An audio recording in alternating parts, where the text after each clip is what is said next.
رو نصف، قسمت باریک کراوات رو دور یقه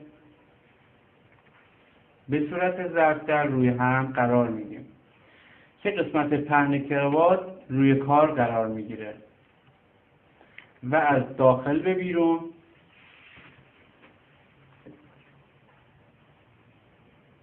از زیر به سمت چپ، از بیرون به داخل به سمت راست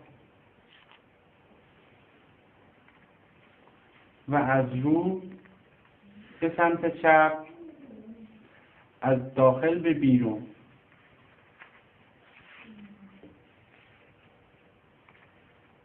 از داخل گره و سفتش میکنیم.